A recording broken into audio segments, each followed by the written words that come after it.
Which position group will be LSU's most important against Florida State on Sunday? You are Locked On LSU, your daily podcast on the LSU Tigers. Part of the Locked On Podcast Network. Your team every day.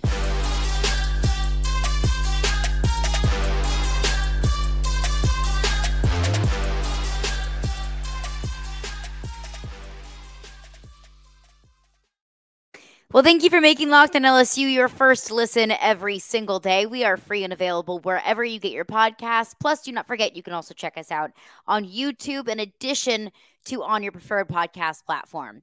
But welcome back. If you are a regular listener, if you're an everydayer, appreciate you. Welcome back. If this is your first time, then welcome in. Happy to have you here on this LSU football game week. We are just a few days removed from LSU, Florida State, and I'm biased, obviously, but in my unbiased opinion, this is far and beyond the best game of the weekend. We've got some fun SEC matchups going down starting Thursday: Florida, Utah, Missouri, South Dakota, Tennessee, Virginia on Saturday as well, South Carolina, North Carolina, all fun games with fun storylines, but it all comes down to LSU, Florida State. Two top 10 teams going into this season, two teams with college football playoff expectations or hopes, two Heisman hopeful quarterbacks. So, I mean, this is, I don't have to tell you twice, this is far and beyond the best game of the weekend, whether you're an LSU fan or not. But it's game week. We're finally back to game week. So this is your week, and today is your day. It is a Mailbag Wednesday. Today's entire episode is dedicated to what you want to know about, the questions that you all had. So before we get into your questions, I got to let y'all know that today's edition of Locked On LSU is brought to you by Game Time. Download the Game Time app, create an account, and use code LOCKEDONCollege, all one word, for $20 off your first purchase. Let's get into it. And I want to start with the most asked question this past week. And also just a reminder, we're going to be doing a Mailbag Wednesday every single week.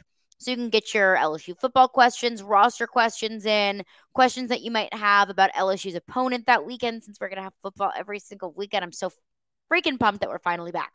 But yeah, get those questions in. You can send them on Twitter. You can DM me. You can tweet me at CarolineFenton1 or at Locked On LSU.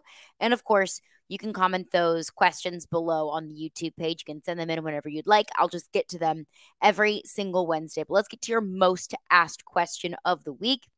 And that is along the lines of which position group is going to be most important and most key for LSU to get a win in Orlando over Florida State. And I've thought long and hard about this. And let me provide, since it was hard enough for me to narrow it down to just one, because this game is so key. You know, you win this game and you are a serious college football playoff contender. Like, I know that sounds crazy, and I know that sounds weird to talk about after just 1 week, but Florida State's a team that is going into this game with a whole lot of hype. They're a top 10 team. You beat Florida State, you're basically sending the message of, we are a legit top team in the country because we just beat one of the top 10 teams in the country. You lose this game, I mean, there's still a path to the college football playoff. There's still a path, of course, to winning the SEC West. However, the vibe and the conversation around the team seems to shift a decent bit. As we learned last year, your first game does not define you. LSU was a much different team later on in the season than they were in that first week against Florida State. Absolutely. But this game, you know, you can still win the SEC West if you drop this game. If you want to make it to the college football playoff, which I think we all do, which I think this team does, that gets exponentially more difficult if you drop this game. So I can't overstate the importance of this game. And we'll continue to break that down, and we'll chat with Brian Smith, Locked On's official recruiting insider and the host of Locked On Noles. We'll do that tomorrow, so we'll have a full game preview and his perspective of what this game means on the Florida State side of things. But since this game is so key, I'm going to pick two position groups, one offense and one defense. Defensively, it's the defensive line. It's the defensive line for one of a few reasons. One is you have to get pressure on Jordan Travis. You have to be able to stop the run, because Jordan Travis is the kind of quarterback that he can make plays with his legs. Not as I would not call him as good of a mobile quarterback as Jayden Daniels is, but he can still make plays with his legs. I think the other reason is because they've got a solid, stout run game. You look at Florida State's running back Trey Benson. I mean, he's probably one of the top running backs, if not the top running back in the ACC. And the second reason, or the third reason, and probably the most important reason, is because this team's greatest weakness, and you could make an argument for other areas, but where it stands right now, in my opinion, to me, this team's greatest weakness and maybe the position group with the most questions about it is the secondary. I mean, it's been a question. I think it's been our concern throughout the entire offseason, ever since LSU was forced to basically completely rebuild that cornerback room for the second year in a row. We've had questions about the secondary. Now you're dealing with injuries, and now you're in a position where you're not getting as much from Denver Harris as you probably expected to whenever LSU got him out of the transfer portal. And now we're in a position where Sage Ryan, a career safety in nickel, is likely going to take snaps in corner. And that's not to say that I don't think Sage Ryan can do it. I think that he absolutely can do it, or else I don't think this coaching staff would be putting him in that position. However, this position group is now in a position to have to play a non-corner at corner, and that just speaks to the lack of depth of that position group. I don't want this secondary to have to be in a position where it's consistently having to battle with Florida State's like 6'4", 6'7" receivers, because I just don't have a ton of confidence in the secondary quite yet. My mind can absolutely change after seeing a game or a handful of games, or seeing the secondary win some of those 50-50 matchups against Florida State's receivers, but where it stands right now, I don't have a lot of confidence in them. So how are you able to kind of make sure that that weakness doesn't get emphasized? It's if your defensive line gets to the quarterback. If your defensive line gets pressure on the quarterback, sacks the quarterback, stops the run, that makes the secondary's job that much easier. So I'll say the defensive line is probably the most important. That's 1A. And 1B, in my opinion, is the offensive line. We have seen what this offense looks like with a shaky offensive line.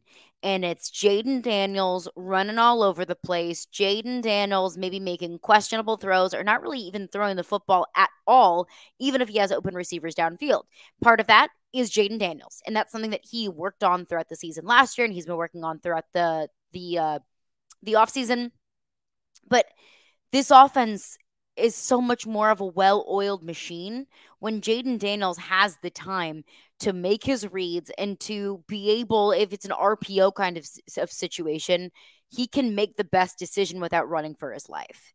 And Jared Verse he was a 9-sack guy at Florida State this past year. Jared Verse is an absolute dude. Like the way that we feel as LSU fans about Maason Smith or Harold Perkins, how much confidence we have in those guys to be able to affect the quarterback, that he is that version for Florida State, Jared Verse is. So I'm really looking forward to seeing some of those Jared Verse, Will Campbell matchups, but the offensive line is going to have to protect Jayden Daniels, because Florida State's going to score some points now. LSU has a hell of a good defense, but Florida State has a really good offense too, and they're going to be able to score some points. If you want to be able to keep up with Florida State offensively, then you're going to have to protect Jayden Daniels and let him do his thing without feeling like he's constantly under pressure by Jared Verse and company. So offensive line and defensive line, my guys with their hands in the dirts, the guys at the line of scrimmage, I think that this game is going to be decided by the offensive and defensive lines on both sidelines.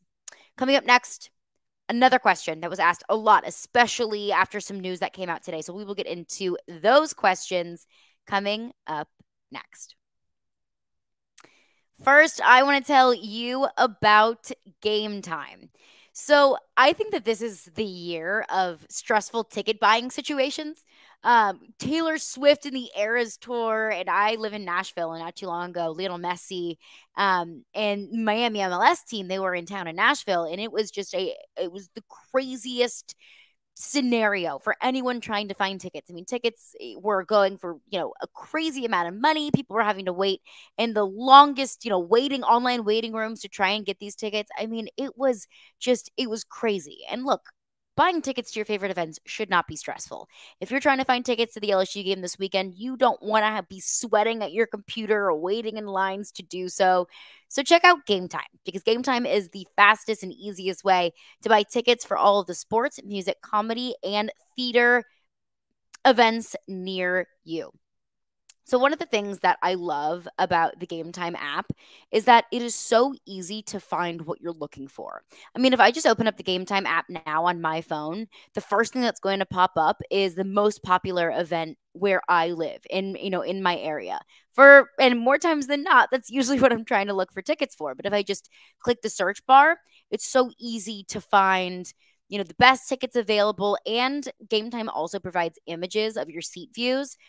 Sometimes I'll buy tickets, maybe going in a little bit blind, not knowing where the seats are going to be. And I sit down and I'm like, dang it, I wouldn't have bought these tickets had I known that there was an obstructed view, or if this is where it was in this section. With Game Time, they eliminate that and they show you the images so you know exactly what you are getting when you buy tickets from the Game Time app. So get exclusive flash deals on tickets for football, basketball, baseball, concerts, comedy, theater, so much more events going on around you with Game Time. The Game Time guarantee means you'll always get the best price. And if you find tickets in the same section in a row for less, then Game Time will credit you 110% of the difference. Snag the tickets without the stress with Game Time. Download the Game Time app, create an account, and use code LOCKEDONCollege, all one word, for $20 off your first purchase. Terms and conditions apply. Again, create an account and redeem code LOCKEDONCollege, one word, for $20 off. Download Game Time today. Last minute tickets, lowest price, guaranteed. Well, thanks again for making Locked On LSU your first listen every single day. College football season is here, and this season, Locked On is kicking up our coverage with Locked On College Football Kickoff live each Friday. Locked On will go live from 11 a.m. to 1 p.m. Eastern on every Locked On College YouTube channel. College Football Kickoff Live will cover playoff implications, the conference rivalry games, and will go in-depth like only Locked On can, including insight and analysis from our stable of Locked On College hosts covering their team every day. So find Locked On College Football Kickoff live every Friday from 11 a.m. to 1 p.m. Eastern on any Locked On College YouTube channel. You won't want to miss it. Well, it is a Mailbag Wednesday. It's game week. It's your week. It's my week. It's our week. And today is your day. We are getting into your questions. Reminder, Mailbag Wednesday every single weekend to get those questions in for me for next week's edition of a Mailbag Wednesday. Another question that I got a lot, especially there was a big influx of that over the last few hours when Brian Kelly announced that John Emery would not be available for the Florida State game. Now, as I'm recording the podcast, we have no further information of exactly why John Emery will not be available for the first game. It's been an academic issue, and that's been a pretty consistent. And I don't know if that's what this instance is. History tells me that probably is what is the case. Just John Emery's history. I mean, out for the entirety of the 2021 season. And then he was out for that first game against Florida State last year. And then the off season, it was an academic issue for John Emery. So, I mean, this is totally my assumption and my opinion that it is still an academic issue just based off of John Emery's history of why he's been unavailable in the past. That's based off of no reporting. It's based off of no inside information that I've gotten, simply just opinion. So it's unfortunate. But that is what we've talked about so much is the running back depth, is that you can afford a hit like not having John Emery available for this first game, and you still have plenty of seasoned veteran options to go through. And it's not just a seasoned veteran starter that can fill in that place. No, you have several different options to rotate throughout that running back position against Florida State. But we'll keep everyone updated with the status of John Emery, anything more that may come out, and if and when he will be available later on this season. The next question is about basically, I've got a few questions like this, but how much is having Maason Smith and John Emery going to hurt LSU. Like I mentioned with John Emery, I really don't think that this is going to be a huge hit to the running back room or to the offense. And that's no disrespect whatsoever to John Emery or to his ability. It's simply a testament to the depth. And it is simply a testament to the experience in that room. I mean, you look at Noah Cain, Logan Diggs transferring in. You look at Josh Williams, Armani Goodwin. If he is going to be good to go, I doubt he's going to be good to go, but who knows where his medical situation is at. So you've got options there, and you still got plenty of depth even with a couple of backs down. So it doesn't hurt. It doesn't make me too concerned about the running back room. It does make me concerned about John Emery.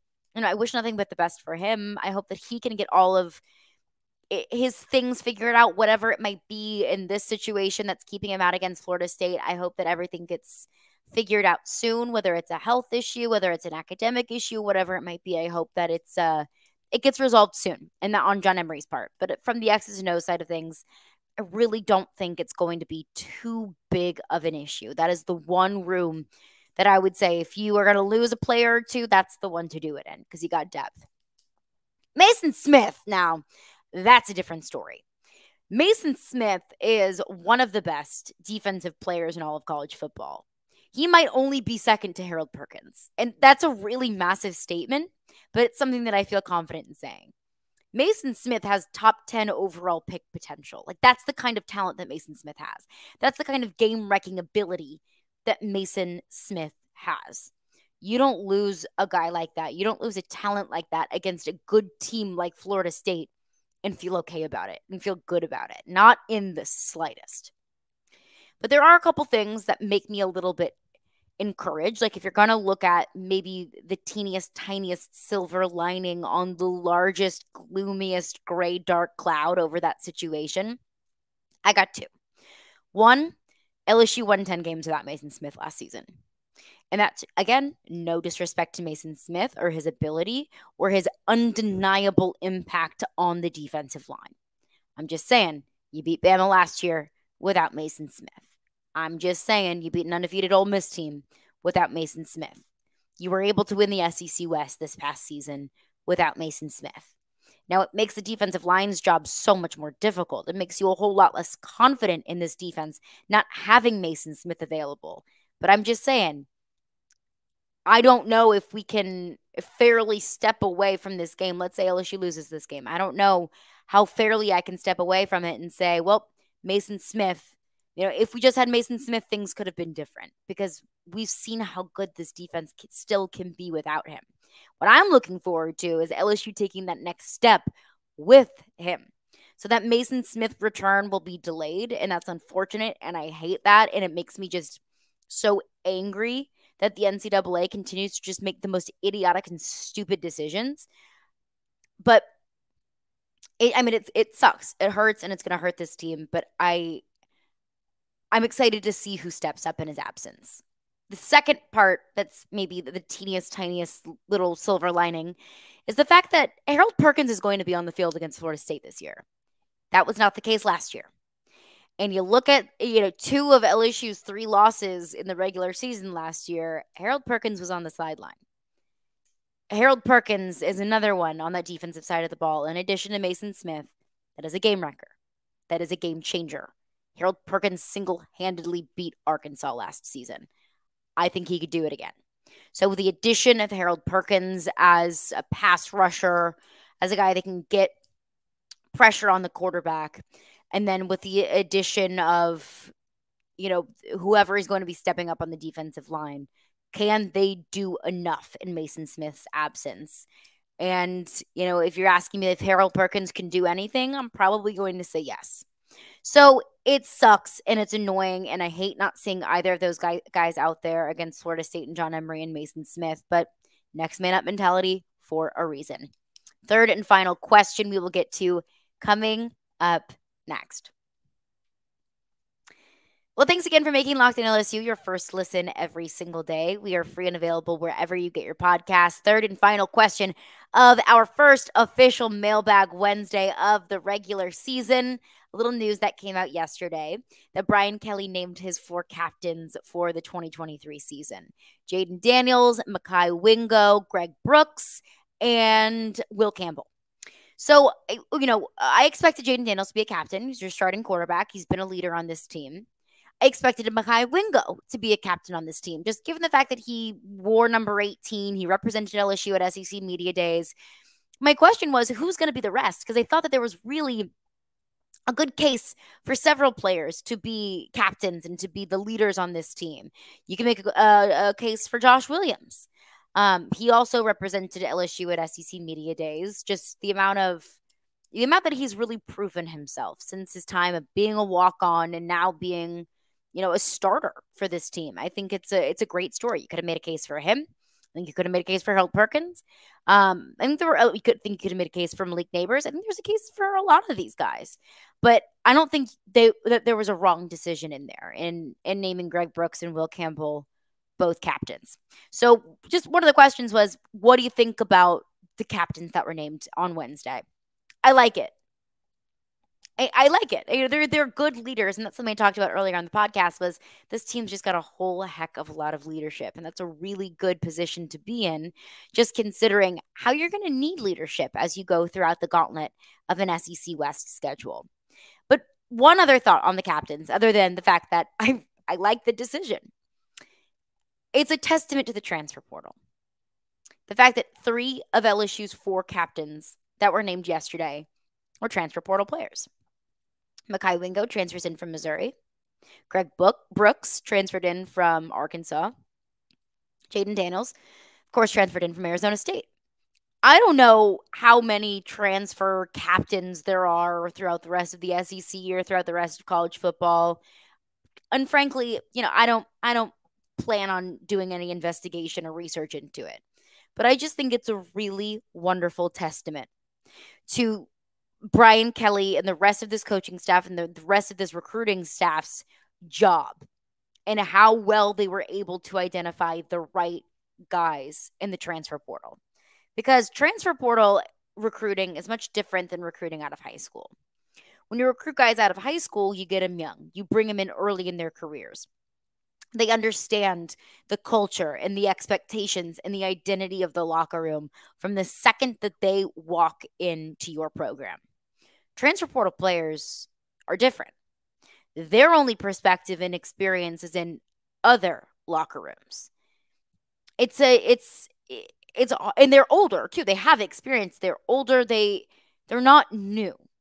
They're not, they're not as easily, I don't want to use the word like malleable, but I will, I guess. I don't really know what the right word I'm looking for here is, but it's just harder, I think, in my opinion. I haven't been there before, but I think it's harder as a transfer portal player to get acclimated into a locker room because you have experience and you've been in other locker rooms and you've built, confidence and chemistry with a whole nother team. And now you're doing it again and you're restarting.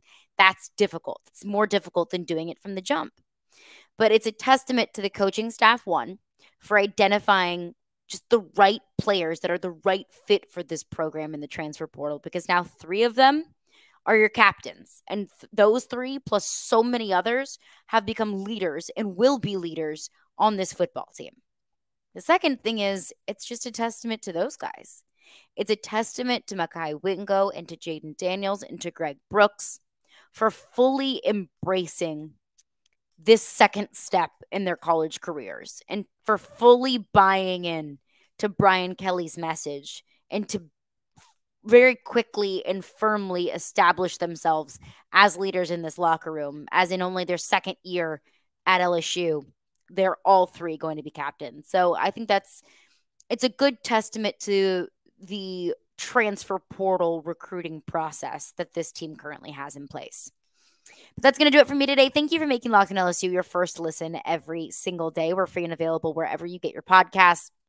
Coming up tomorrow on the podcast, we're going to do a full game preview, a little Locked On crossover with Brian Smith, the host of Locked On Seminoles. We'll get his perspective on how the Florida State fan base is feeling at the moment, some matchups to watch in this game coming up on Sunday, all of that coming up on tomorrow's edition of Locked On LSU.